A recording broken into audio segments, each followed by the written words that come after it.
ายดีทุกคนวันนี้เขากับสิพาทุกคนไปเฮ็ดขนมขนมไข่เต้าทุกคนขนมไข่เต้าอันที่มันเป็นก้อนน้อยๆเขาก็ได้เอามันแก้วกับมาวันนี้เขากับว่าสิเฮ็ดขนมไข่เต้าไปเบิ่งนำกันเลยเนาะมันสิเป็นตะกินบ่ไปเฮ็ดขนมไข่เต้ากันเลยทุกคนมาเฮ็ดกันเลยทุกคนตอนนี้เขากับเอามันที่เขานึ่งแล้วนะมาแกะเปิ่มมันออกนี่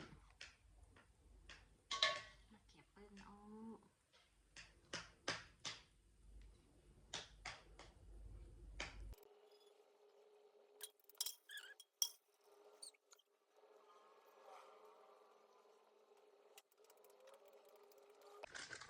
หลังจากเขาแกะแล้วเขาก็เติมแป้งลงไปเลยนะทุกคนแป้งเขาก็สิเป็นแป้งสาลี่ทุกคนนี่แป้งตัวนี้เลยเขาเติมลงไปเอากระสีเสื้อพอประมาณนะขอลงไปแบบนี้เลย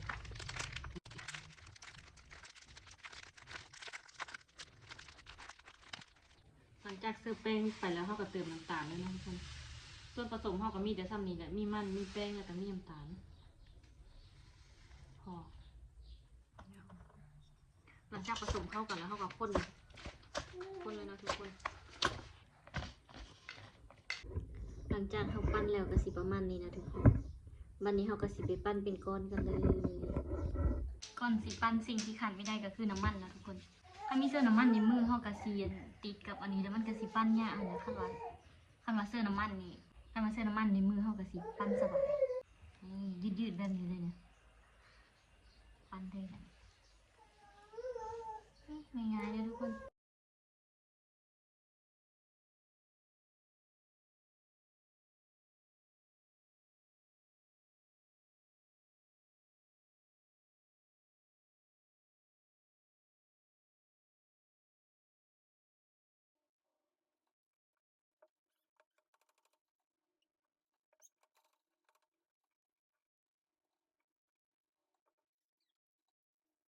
ขนมเขาก็สิประมาณนี้นะทุกคนตอนนี้เขาก็กำลังเกียมซีไปทอด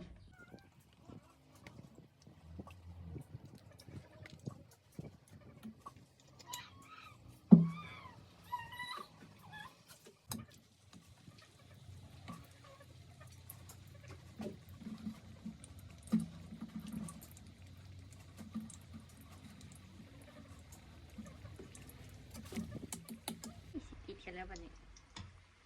เช็ดบ่ติด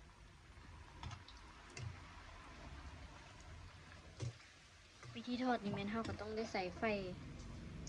ฟกลางนะทุกคนถ้าใส่ไฟแห้งมันสิไหม้แล้วก็แป้งเฮาสิไม่สุกนะเฮาก็ต้องได้ใส่ไฟกลางอ่อนๆได้น้อยนึงคอยทอดไปนะ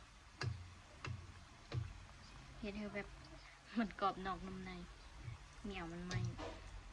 เพราะว่ามันมีน้ำตาลแต่มันสิไหม้ไวดิ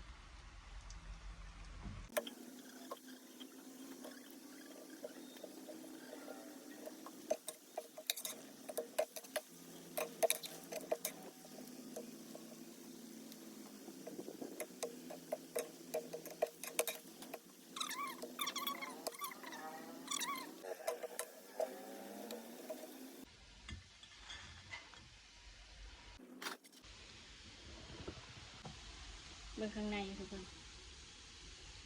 นี่ประมาณนี้เลยกรอบนอกนุ่มใน